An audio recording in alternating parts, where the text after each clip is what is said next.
안녕하세요. 언제부터인가 따박따박이라고 하는 말을 저는 개인적으로 좀 안 좋게 생각하게 됐습니다. 왜냐? 따박따박 이렇게 월세가 들어옵니다. 따박따박 돈이 들어옵니다. 라는 말로 상가 건물 사기를 너무 많이 쳤던 얘기들을 들어서이죠.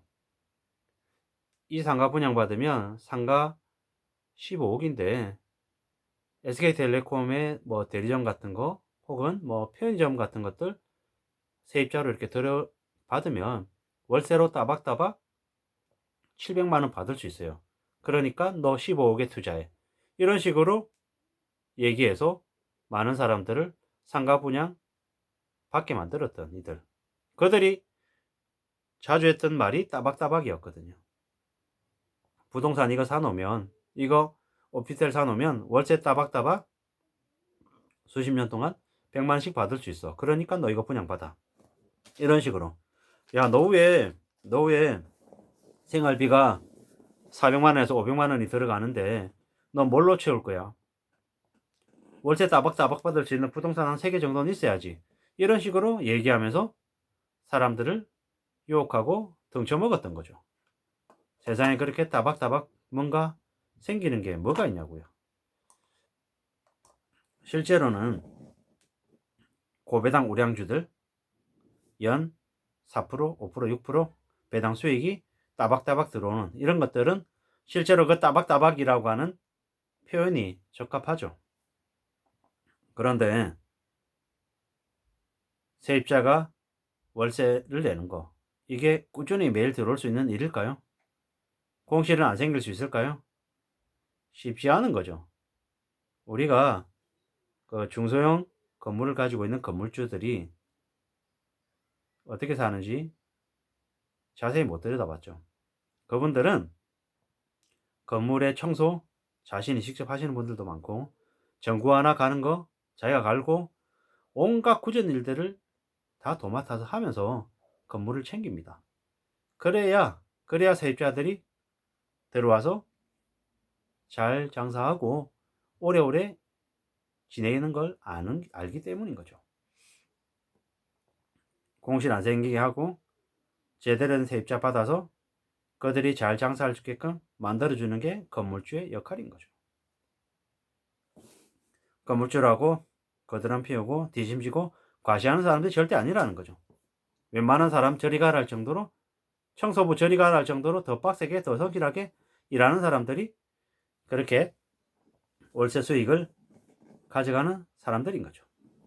근데 되게 쉽고 되게 편하고 되게 금방 돈을 잘 벌 수 있을 거라는 환상을 심어주는 이들이 자주 쓰는 용어가 따박따박이었던 거죠. 절대로 따박따박 뭐 되는 거 없다라는 거죠. 자산을 가지고 그 자산을 이용해서 돈을 벌어들인다는 건 사업입니다. 사업. 사업이 100명이 사업하면 100명이 다 잘 됩니까? 아니죠. 100명 중에 소수만이 직장인들 이상을 벌고 또 큰 돈을 만지는 거죠. 대부분의 사람들은 되게 평균 이하의 삶을 살죠. 왜냐? 어렵기 때문인 거죠. 절대 쉽지 않기 때문인 거죠. 그런데 되게 쉽게, 편하게, 곧바로, 바로바로, 안전하게 뭔가를 할 수 있다라고 얘기하는 사람들은 사실상 사기꾼이다, 가짜다라고 보면 맞죠. 공짜 없습니다. 공짜 없다고요. 그냥 되는 게 없다라고 봐야 된다라는 거예요. 더 힘들고 더 빡세고 더 서럽고 더 어려운 것들, 더 지저분하고 남들이 안 하는 걸 하겠다라고 다짐하고 실제로 하는 사람들이 돈을 버는 사람들인 거죠. 돈 버는 행위가 어떻게 쉬울 수 있단 말입니까? 절대 쉬운 일 없습니다. 예. 더 힘들고 더 빡세고 더 어렵죠.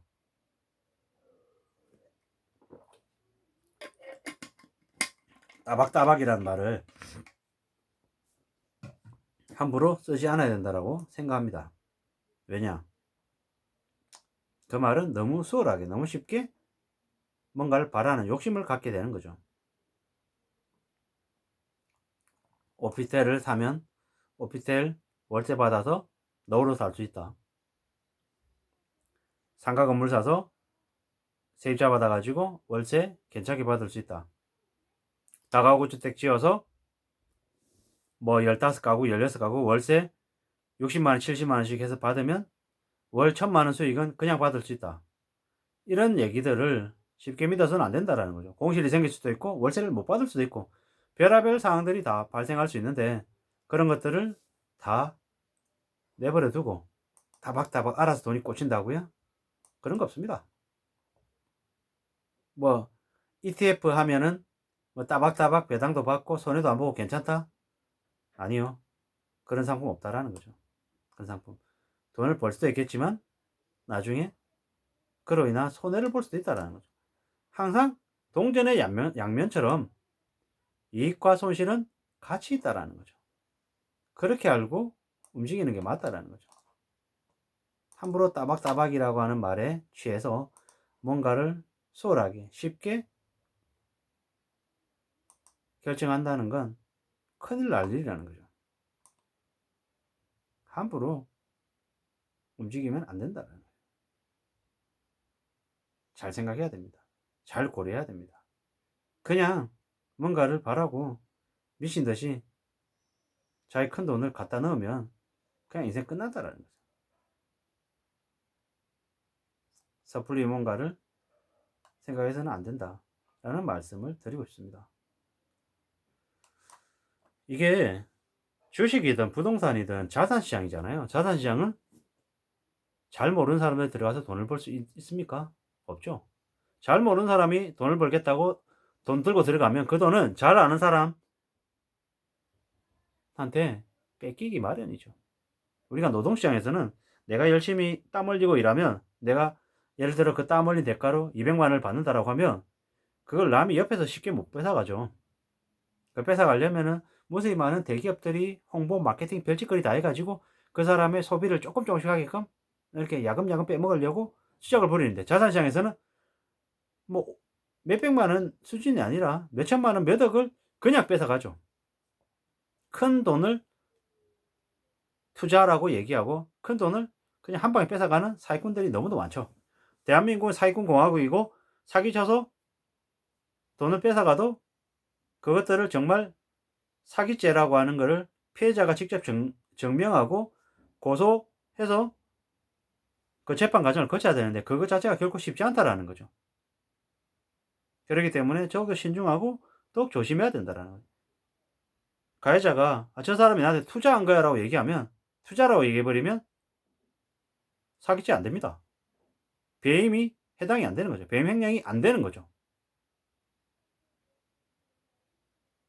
기망하려고 하는 의도가 있었냐 없었냐를 법으로 따지는데 그러한 요건에 해당이 안 되면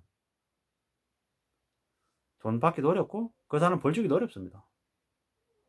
뭐 민사소송 해가지고 뭐 돈 받으면 된다? 참 그게 말이 쉽지?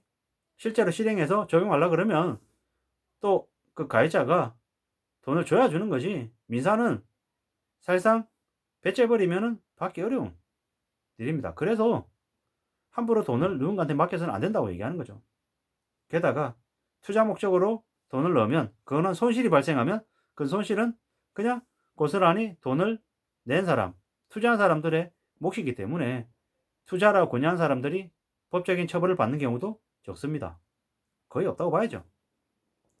사실상 그렇게 사기를 작정해서 치겠다고 하는 이들은 그런 의도를, 그런 목적을 가지고 일을 벌리는 경우가 되게 많습니다. 그래서 그들은 함부로 자기 돈을 줘서는 안 되죠. 남에게 돈을 주는 순간 그 사람 돈인 거지 내 돈이 되기 어렵다라는 게 무수히 많은 사람들이 얘기합니다. 따박따박 돈 벌 수 있다라는 그런 말에 함부로 내 돈을 내어서는 안 되겠습니다. 건물주 되면 뭐 좋을 것 같다? 뭐 조물주 위에 건물주다 이렇게 얘기하지만 대부분의 건물주는 되게 쉽지 않은 되게 수고스러움과 어려움을 기꺼이 감당하는 되게 열심히 애쓰는 사람들이 건물주인 거지 우리가 흔히 얘기하는 우아하게 가만히 앉아서 월세를 따박따박 받는 사람이 아니다라는 거죠.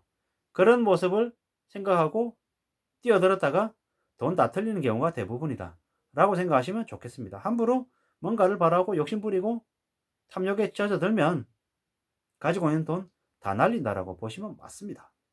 세상이 절대 만만하지 않다, 쉽지 않다라는 거죠.